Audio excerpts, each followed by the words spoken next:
Hello, everyone. Well, this was to be expected. This is pretty typical. I'm sure we can find other examples in the havoc wreaked by this particular administration.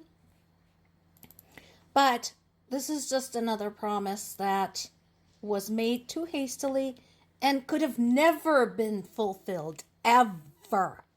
Not freaking ever. Lesson to you all, do not open your mouth and say things and promise things that you know nothing about and cannot bring about. Basically,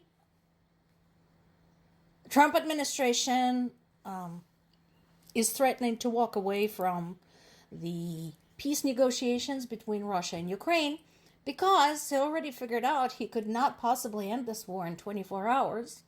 And he already figured out that people involved in this outmatch him about 5-1, even Putin, because Putin is an evil bastard, but he's smart. The one thing that is still going on is the mineral deal. This particular piece is from The Guardian, but I think the conditions of the deal have now been publicized in other sources as well. So what is this talking about? One of my concerns is the interpretation of the purpose of the deal. If you ask the sides, so the U.S. interprets it differently from Ukraine. They're still working on it, but Zelensky is pushing back when it comes to the purpose of the deal. Because Trump is saying that the deal is for Ukraine to pay back the aid. And Zelensky is arguing, no, the U.S. Congress approved the aid as an unconditional grant of funds. So it shouldn't have to be repaid. If you want something going toward future assistance, okay, we can talk about this. But then you can't call it aid. You call it payment. Because aid, by its definition, is free. So, but it should not be treated like a payback for the stuff that was already paid out. Also, I don't know where they're getting 300 billion number from, unfortunately being parroted by the MAGA hats. There's a big difference between what has been allocated, which is not 300 billion, by the way. That's a lie. And what has actually been paid out. So let's break this down. And you are free to fact check me on this. If you want details, you can go to U.S. Security Cooperation with Ukraine page of the State Department. Here, I gave you the source. You're free to fact check me. So far, United States allocated $182.2 billion in emergency funding to support Ukraine and the region. Notice, that is nowhere near 300 billion. 83.4 have been dispersed in funding and equipment, some of which Ukraine will have to repay with added interest. 57 billion have been committed but not spent. 39.6 billion has been allocated but not committed.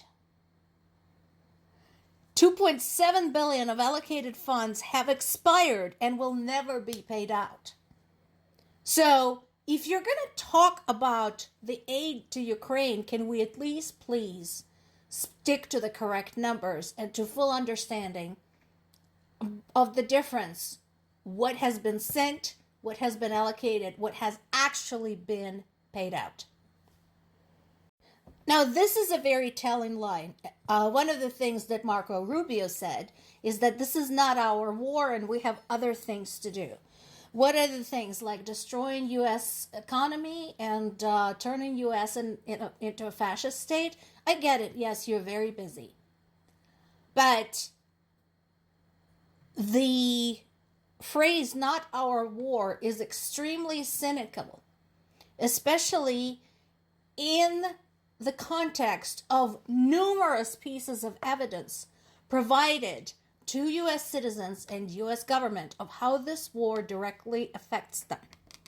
Also, it's really odd coming from a man who lives in a country whose very existence was ensured when the French didn't say it's not our war and joined the colonies in the Revolutionary War. Yes, they may have done it out of political reasons to stick it to England, with whom France has a historic conflict, has had it for centuries. But it doesn't matter, because what ultimately matters is that the French came through, and they did not ask for payment back. In fact, they were so inspired, they organized their own revolution. Even though one of the reasons was the depletion of treasury by sending funds to America by Louis XVI and Marie Antoinette. So there's that. But they did not say, this is not our war. This is not our war was what U.S. said before World War II, and we all know how that ended. We all know how that came out. The war came crashing on their heads. Is that what you're waiting for? Once again, it doesn't surprise me, but I'm kind of hoping that there's some shock, at least, at these deeply insulting, cynical statements. As we are moving along, while the rest of the world is trying painfully, slowly, sometimes grudgingly, to move toward a global community, U.S. is moving toward isolation. And historically, if you bother to open a history book once in a while, you can probably see that isolationist policy had never worked out very well for people who tried to implement it.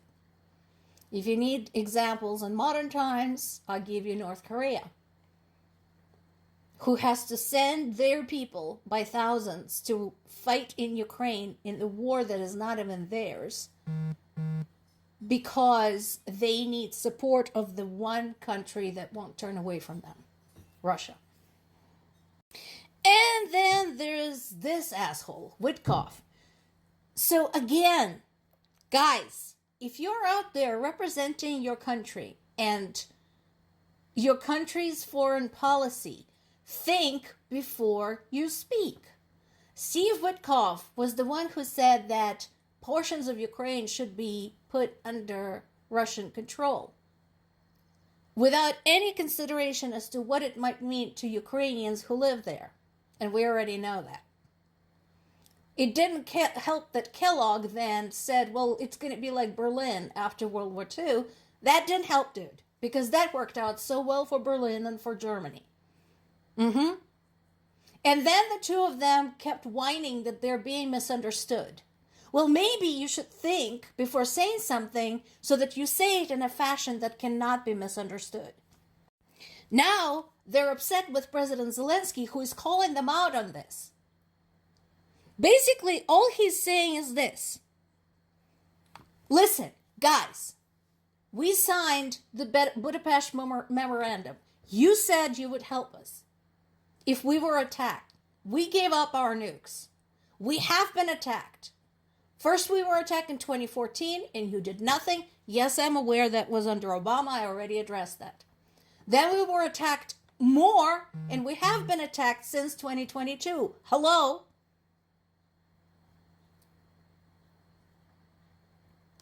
Because if you're just going to take the side of our enemy, just say so, but then stop meddling in our affairs. Stop parroting our enemy's propaganda. Just walk away. This is not complicated. They're not so-called 5 territories. It's a portion of a sovereign country where people live and have lived historically. It is not up for grabs.